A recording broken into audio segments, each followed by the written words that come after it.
வணக்கம் மக்களே. நம்ம தென்னை மரத்துக்கெல்லாம் தண்ணி கட்ட வந்திருக்கோம். என்னடா இந்த தென்னை மரத்தை சுற்றி ஏதோ செடிகள் வளர்ந்துருக்கு, காட்டு செடிகளா அப்படின்னு நினைக்கிறீங்களா? இல்லைங்க, நாம் ஒரு தென்னம்பிள்ளையும் சுற்றி நம்ம உளுந்து விதைச்சிருக்கோம். அது மட்டும் இல்லாமல் அங்கங்கே இருக்கிற இடத்துல கொஞ்சமாக நம்ம உளுந்து விதைச்சிருக்கோம். இது இந்த மாங்கன்று வச்சு நமக்கு 3 மாதங்கள் ஆகுதுங்க. இந்த கொய்யாக்கன்று வச்சும் அதே 3 மாதங்கள் தாங்க ஆகுது.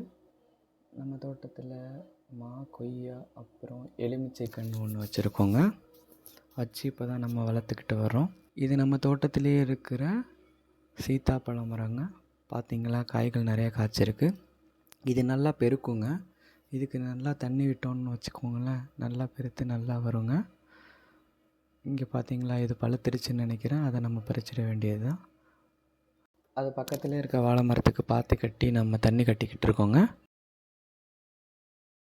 இந்த மரம் வச்சு 1.5 ஆண்டுகள் ஆகுதுங்க. இதெல்லாம் வச்சு 2.5 வருடங்களுக்கு மேலே ஆகுது.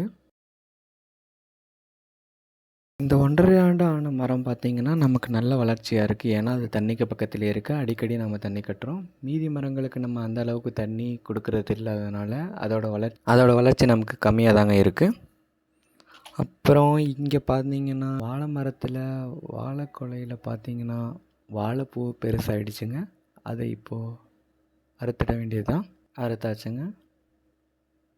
மொத்தம் 2 வாழைப்பூ அப்புறம் ஒரு சீத்தாப்பழம் பறிச்சுட்டு வந்துட்டோங்க.